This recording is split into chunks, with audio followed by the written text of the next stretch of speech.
जगाकलापशोभितं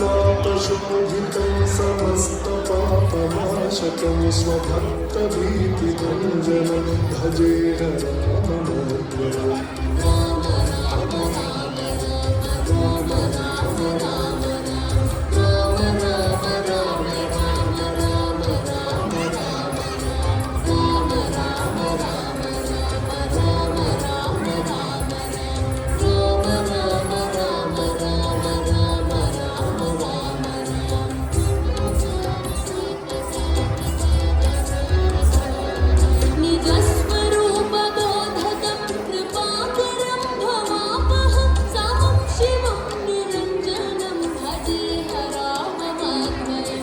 सह प्रपञ्चकल्पितं ह्यकामरूपवास्तवं निराकृतिं निरामयं भजे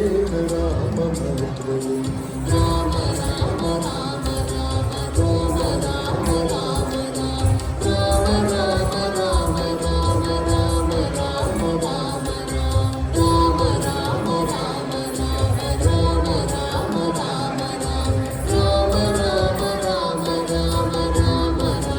राम राम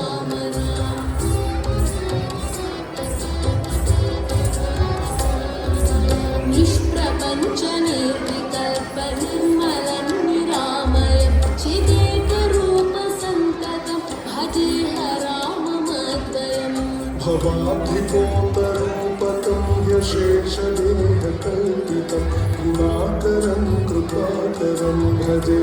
राममूर्तिम् राम राम राम राम राम राम राम राम राम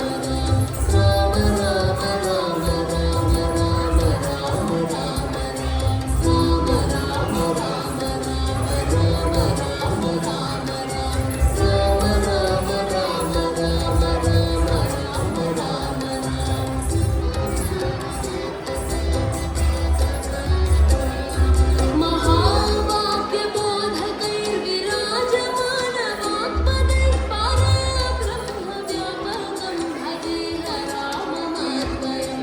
शिवप्रदं सुखप्रदं भवच्छिदं भ्रमापहं विराजमानदैशिकं भजे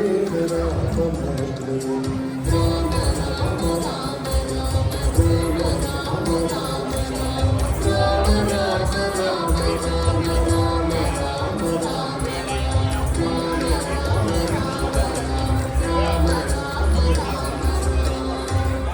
रामाष्टकं पठति यः सुकरं सुपुण्यं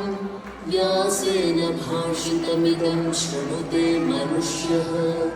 विद्यां श्रियं विपुलसौख्यमनन्तकीर्तिं सम्प्राप्य देहविलये